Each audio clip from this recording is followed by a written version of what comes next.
आइए बच्चों प्रारंभ करते हैं प्रश्नावली 4.3। पहला प्रश्न कह रहा है कि निम्नलिखित द्विघात समीकरणों को पूर्ण वर्ग बनाकर हल करिए यदि इनका अस्तित्व है या नहीं। तो बच्चों अस्तित्व तो तब पता चलेगा पूर्ण वर्ग विधि में जब हम पूर्ण वर्ग बना चुकेंगे। पूर्ण वर्ग बनाने के पश्चात ये अगर बराबर के दूसरी तरफ अर्थात लेफ्ट हैंड साइड में ऋणात्मक संख्या आएगी तो अस्तित्व नहीं होगा। अस्तित्व न होने का मतलब बच्चों ये है कि द्विघात समीकरण के मूल वास्तविक नहीं होंगे, क्योंकि ऋणात्मक संख्याओं के वर्गमूल वास्तविक नहीं होते हैं। चलिए बढ़ते हैं आगे। जैसे जैसे प्रश्न करेंगे आपको बिल्कुल समझ में आती जाएगी बात। इसको पूर्ण वर्ग बनाने के लिए क्या करना होगा, पहले पूर्ण वर्ग वाला पद पहचानना होगा। यहाँ पर बच्चों कोई पूर्ण वर्ग वाला पद है, एक्स स्क्वायर लग रहा है। अगर इसका कोफिशिएंट 2 ना होता तो हमने इसके लिए बताया था आपको कि दो तरीके हैं एक्स स्क्वायर को पूर्ण वर्ग बनाने के, इस पद को पूर्ण वर्ग बनाने के। या तो पूरे समीकरण में आप 2 का भाग दे दीजिए या इस पूरे समीकरण में आप बच्चों 2 का गुणा कर दीजिए। तो चलिए इस पूरे समीकरण में हम 2 का गुणा कर लेते हैं। हमने कई प्रश्न आपको कराए हैं जिनमें कुछ प्रश्नों में हमने भाग दिया है, कुछ में गुणा किया है, जिससे दोनों विधियां आपको बच्चों भली बात समझ में आ जाए। पूरे समीकरण में 2 से गुणा कर लेते हैं। तो यहाँ पे पहले पद में 2 से गुणा करेंगे 4x स्क्वायर, दूसरे पद में 2 से गुणा करेंगे 2x, तीसरे पद में गुणा करेंगे 2 से 8 बराबर 0। प्रथम पद पूर्ण वर्ग वाला पद हो गया है, इसको उसी रूप में लिख देंगे। 4x स्क्वायर को लिख सकते हैं 2x का होल स्क्वायर धन 2x ऋण 8 बराबर 0। इसके पश्चात मध्य पद पहचानेंगे। मध्य पद वही होगा जिसमें x आ रहा हो, अर्थात 2x मध्य पद है। बिल्कुल सदी हुई बच्चों स्टेप है। अगर आपने पिछले वीडियो देखे होंगे तो आप फटाफट करते चले जाएंगे। उन्हीं स्टेप्स के साथ हम आपको समझा रहे हैं, तो पिछले वीडियो जरूर देखिए जिन्होंने नहीं देखे हैं। तो बच्चों मध्य पद यहाँ पर क्या है 2x, मध्य पद होता क्या है परफेक्ट स्क्वायर ट्रायनोमियल का 2ab। 2ab में बच्चों हमें b याद करना है और a यहाँ पे 2x है, तो a की जगह पे 2x का मान रख देंगे, a की जगह पे 2x रख देंगे, फिर b का मान प्राप्त कर लेंगे a के स्थान पर, क्योंकि बच्चों 2x है। गुणे b बराबर 2x, पक्षांतर कर लेंगे बच्चों। b बराबर 2x बटे 2 गुणे 2x, 2x से 2x कैंसिल हो गया, अर्थात बच्चों b हमें प्राप्त हो गया 1/2। अब इसके पश्चात 1/2 का वर्ग एक बार जोड़ेंगे तथा एक बार घटाएंगे। 2x का वर्ग धन 2x धन 1/2 का वर्ग ऋण 1/2 का वर्ग। एक बार जोड़ा एक बार घटाया तो देखिए कोई फर्क नहीं पड़ेगा, ये दोनों आपस में एक तरह से कट जाएंगे। ऋण 8 बराबर 0, हम यहाँ पर केवल रूप बदल रहे हैं। देखिए अब ये तीनों पद परफेक्ट स्क्वायर ट्रायनोमियल बन गए बच्चों। ये a प्लस b का एक तरह से होल स्क्वायर लिखा है, अर्थात हमने पूर्ण वर्ग बना लिया। तो 2x धन 1/2 का होल स्क्वायर ऋण 1/4 ऋण 8 बराबर 0। पक्षांतर करेंगे 2x धन 1/2 का वर्ग बराबर 1/4 का पक्षांतर करेंगे, 1/4 धन का हो जाएगा, ऋण का था। 8 का पक्षांतर करेंगे बच्चों, 8 धन का हो जाएगा। लासापा लेंगे, इसका लासापा बच्चों आ जाएगा 4, 4 एकम 4 1, 8 चौको 32। तो फाइनली 2x धन 1/2 का वर्ग यहाँ पर आया है बच्चों 33/4। अब यहीं से निर्धारण होगा बच्चों कि इसके मूल वास्तविक होंगे कि नहीं। तो देखिए बच्चों जब आप पूर्ण वर्ग बना लें और बराबर के दूसरी तरफ अगर धनात्मक संख्या है अर्थात इसके मूल वास्तविक हैं। क्यों? क्योंकि धनात्मक संख्याओं के वर्ग बच्चों हमेशा धनात्मक ही होते हैं और ऋणात्मक संख्याओं के वर्ग भी बच्चों धनात्मक होते हैं। मगर यहाँ पे हमें जब दोनों पक्षों का वर्गमूल लेंगे तो वर्गमूल लेने के समय ऋणात्मक संख्याओं के जो वर्गमूल हैं वो वास्तविक संख्याएं नहीं है बच्चों, वो कॉम्प्लेक्स नंबर हैं जिनको हम लोग कक्षा 11 में पढ़ेंगे। तो अभी हम लोग केवल वास्तविक संख्याओं की बात कर रहे हैं, वे संख्याएं जिनके वर्ग धनात्मक हों। अगर रूट के अंदर कुछ ऋणात्मक लिखा हुआ है तो उसका वर्ग बच्चों धनात्मक नहीं आएगा। तो आप सीधे सीधे तौर पे यहाँ पर ये समझेंगे, इस स्टेप पे आने के बाद आप ये निर्धारण कर पाएंगे कि इस द्विघात समीकरण के मूल वास्तविक हैं या नहीं। अगर बराबर की दूसरी ओर धनात्मक संख्या आएगी तो आप लिख देंगे हाँ भाई मूल वास्तविक है और आगे इसको हल करेंगे।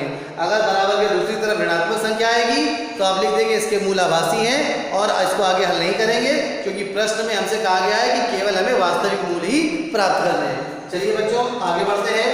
अब आ जाएगा यहाँ पर 2x धन 1/2, दोनों पक्षों का वर्गमूल ले लेंगे तो प्लस माइनस अंडर रूट 33/4, अर्थात अंडर रूट प्लस माइनस 33 तो पूर्ण वर्ग संख्या नहीं है तो अंडर रूट के अंदर 33 ऐसे ही रहेगा। 4 का वर्गमूल हमें बच्चों 2 प्राप्त हो जाएगा। अब यहाँ पर और आगे अपनी गणना को बढ़ाते हैं तो 2x बराबर 1/2 का पक्षांतर कर देंगे तो ऋण का 1/2 हो जाएगा बच्चों, ऋण का 1/2 प्लस माइनस अंडर रूट 33/2। पुनः यहाँ पर 2 लासापा ले लेंगे बच्चों।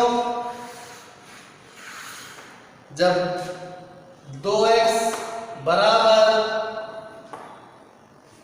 चलिए जगह का मैं अगला प्रश्न करना है तो 2x बराबर आगे क्या आ जाएगा, 2 जब लासापा लेंगे तो यहाँ पे 2 लासापा ले लिया तो -1 प्लस माइनस अंडर रूट 33।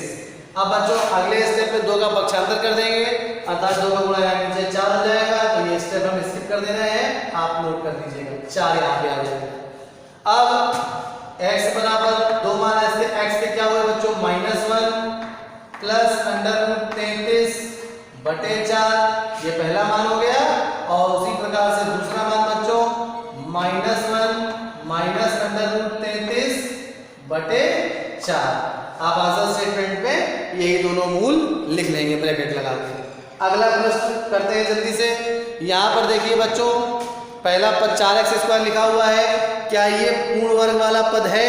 हाँ बच्चों 4x² को हम 2x का होल स्क्वायर लिख सकते हैं, तो ये ऑलरेडी पूर्ण वर्ग है, तो इसको लिख देंगे 2x का वर्ग धन 4 अंडर रूट 3x धन 3 बराबर 0। बिल्कुल वही प्रक्रिया दोहराएंगे।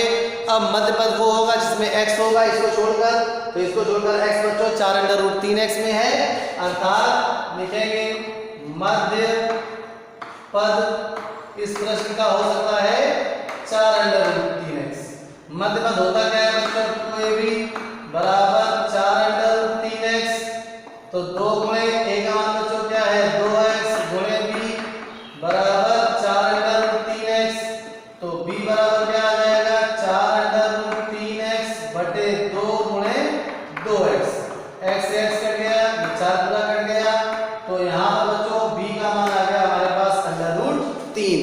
अब b का वर्ग एक बार जोड़ेंगे एक बार घटाएंगे, तो हमारे पास अब प्रश्न क्या बन जाएगा 4x² धन 4 अंडर रूट 3x, यहाँ पर b का मान अंडर रूट 3 है, तो अंडर रूट 3 का वर्ग एक बार जोड़ेंगे, एक बार अंडर रूट 3 का वर्ग बच्चों घटा देंगे, और धन का 3 पहले से लिखा था बराबर 0। आगे बढ़ते हैं। अब ये प्रथम 3 पद बच्चों, इसको 4x² है, इसको यहाँ पे 2x का होल स्क्वायर लिख लीजिए, ऊपर लिखा भी था आपने। हाँ अब बच्चों ये देखिए परफेक्ट स्क्वायर ट्रायोनोमियल बन गया, a² + b² + 2ab, तो ये a + b का होल स्क्वायर हो जाएगा, ये आ जाएगा बच्चों 2x धन अंडर रूट 3 का वर्ग ऋण रूट 3 का वर्ग बच्चों क्या होगा 3 और धन 3 बराबर 0। यहाँ पर ऋण का 3 धन का 3 कैंसिल हो गए, तो फाइनली हमारे पास बच्चों क्या आ गया 2x धन रूट 3 का वर्ग बराबर 0। अर्थात अब इस समीकरण के बच्चों 2 हल समान हल होंगे।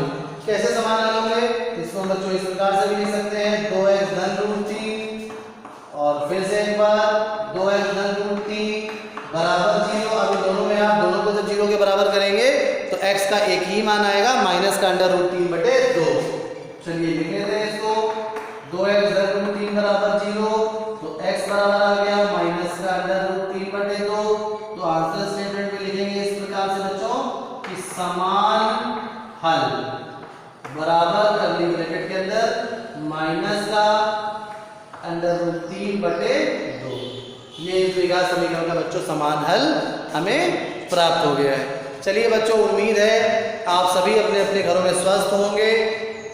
कल एक बहुत महत्वपूर्ण दिन है बच्चों, कल श्री राम जी के मंदिर का निर्माण होने जा रहा है, उसका शिलान्यास की पहली ईंट रखी जाएगी।